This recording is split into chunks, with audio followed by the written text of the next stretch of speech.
Bonjour à tous, j'espère que vous passez une bonne journée. Bienvenue sur The Whisky Pour. Oui, vous avez bien entendu. Nous avons changé de nom, nous ne sommes plus Bottle Riders et nous sommes maintenant The Whisky Pour, qui fait partie du Daily Pour. Je m'appelle Dani et aujourd'hui, je voudrais vous parler des distilleries fantômes.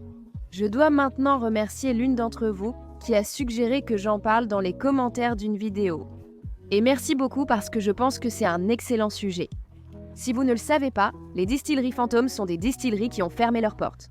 Aujourd'hui, je veux parler de certaines des plus fascinantes, ce qu'elles étaient, où elles se trouvaient, pourquoi elles ont fermé et ce qui les rend spéciales. Petite précision avant de commencer, beaucoup de ces distilleries ont fermé dans les années 1980, ou ce que les gens appelaient le whisky lock, une période où il y avait une énorme surproduction de whisky. L'économie était tout simplement impitoyable, donc ce n'était pas une question de mauvaise qualité du whisky. C'est juste que le timing n'était pas bon. Bref, allons-y directement.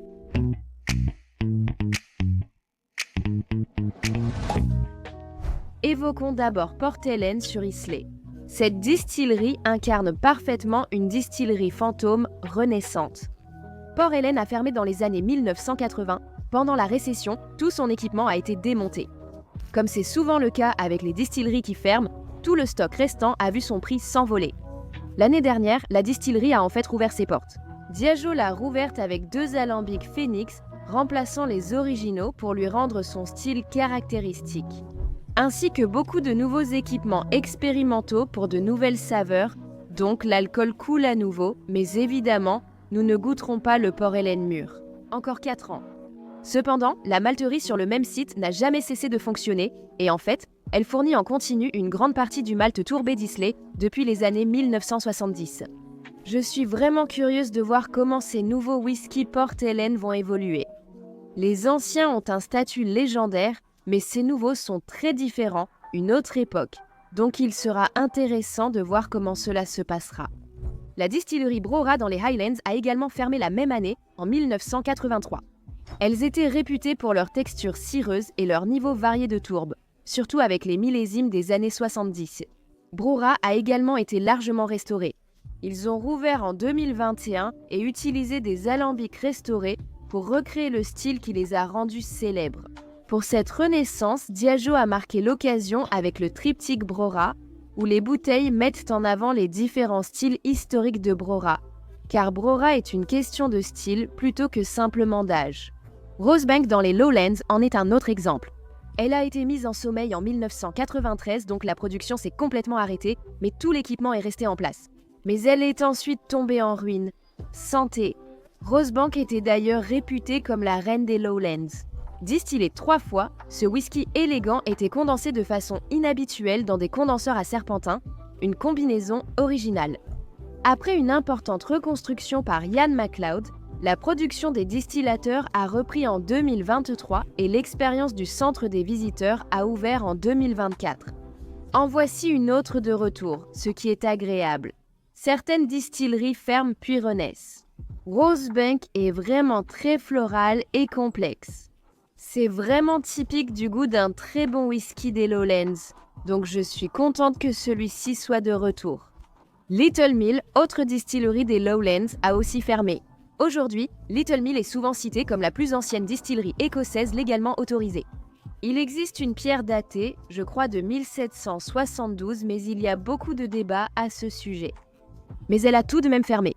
En 1994, elle a été démantelée, puis tragiquement, tout ce qui restait a été détruit dans un incendie en 2004.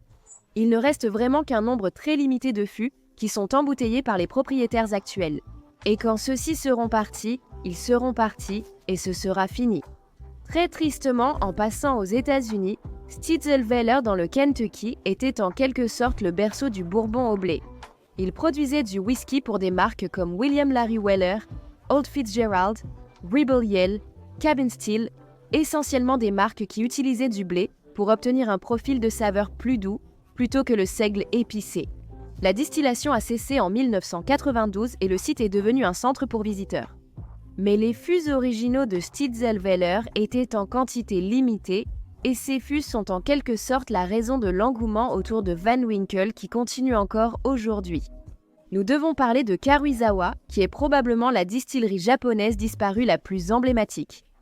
Fondée en 1955 au pied du mont Asama.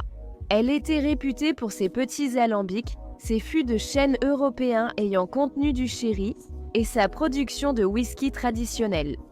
La distillation a cessé vers 2000 et le site a été démoli en 2016. Les derniers fûts ont été, comme on le sait, rachetés par Number One Drinks.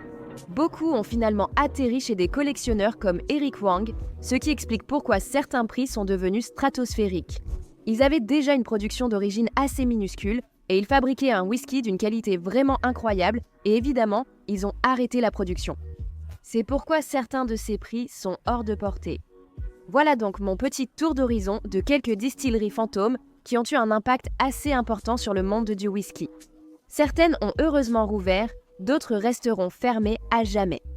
Merci à la personne qui m'a suggéré cette vidéo. Dites-moi si vous souhaitez une seconde partie, car il existe de nombreuses autres distilleries fantômes à évoquer. Si vous avez d'autres idées de vidéos ou envies, dites-le moi. Je prends vos suggestions très au sérieux, la preuve ici.